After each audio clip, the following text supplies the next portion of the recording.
Good evening, everyone. This is my insight for the data, for the HR data that we're given to analyze. Starting with, um, the first thing that I looked at were the demographics of the different employees in the company. And from this, we see that most of the employees in the company are married in the different fields and education fields, and their current employees for the company. Most of them are married. A couple of them are divorced, as we can see in every department. There is like a divorce, and a few of them are single. So this gives us details about how the employees are and which ones can be most available on Sundays to work, like maybe the holidays or the weekends. Then the next one, we have a graph showing the relationship between attrition and the current role, relation with years of current role and years plus promotion. So from this data, we can see that from around new employees that were, and it's of course it says from color, lighter color to the darker color, which is blue. And from this, we can see that from the lighter color, this is the zero, which means that these employees did not leave the job, stayed working with the company, and then one shows that they left.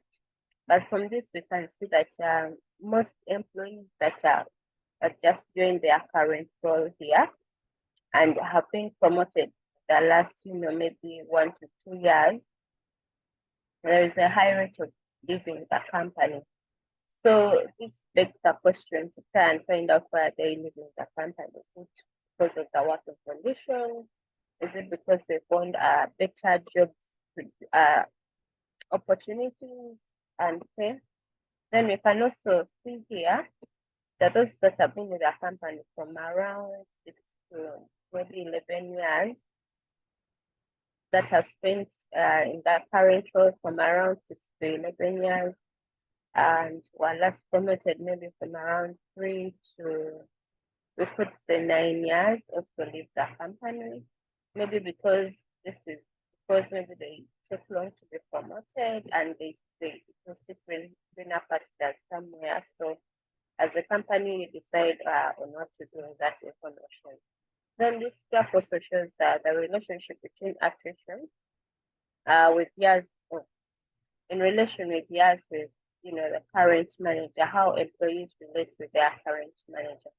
So we can see that employees who are new, employees that have just started working with their current manager leave the company a lot.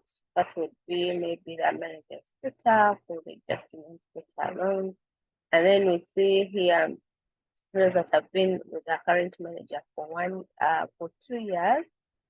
It's also bigger. 1 year is smaller, is bigger, and so on. And then we see that those that have been with the current manager the longest do not live as often as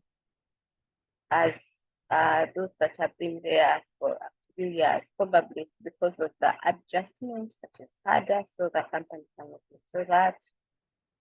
Then this shows your rolling relation with overtime and gender. So yeah, I'm trying to find out which gender works overtime and which role do they do. So from this, we can see that most employees that work overtime are from the human resource, as we have very many human resource data showing that they work a lot overtime. And then we see that the sales executive doesn't really work a lot overtime, and their performance rate, for instance, for comparing performance rate, it's comparing performance rate of gender, job role, and overtime. So the sales executive here doesn't really work overtime, but has a high performance rate as opposed to these other departments. And then we do have the laboratory technician who also doesn't work overtime but has a good performance rate. That means there are high chances that they know their work and what they're supposed to do. Then we do have here also another sales executive works a little overtime. And we have here laboratory technician. So from this we can see which people work overtime according to the gender. We see here female who works some work overtime and some don't, but their performance is high. This is a male person. So in general, we could say that people from the female department have a higher, sorry, not department. The female gender has a higher performance rate as opposed to the male gender. Maybe they need to improve, and most of the females do work overtime as opposed to the males. Yes, so that should also be able to reflect in their paying rates. We expect that maybe they're also paid highly as opposed for increased pay. It is good. Yes, so this is attrition in comparison to job role. We see that very many laboratory technicians do leave that job at they do leave that job a lot, and their rate is at let's see here, it's around 60, maybe 61, 62, and then followed by the sales executive. Yeah, in the first, followed by the sales executive, followed by the research scientist. We could look into why these people leave that job a lot often as opposed to this last roles, which is the manager, research director, and healthcare representative. So daily rate and in relation to education and education field. So I wanted to find out which kind of people are paid more in this company.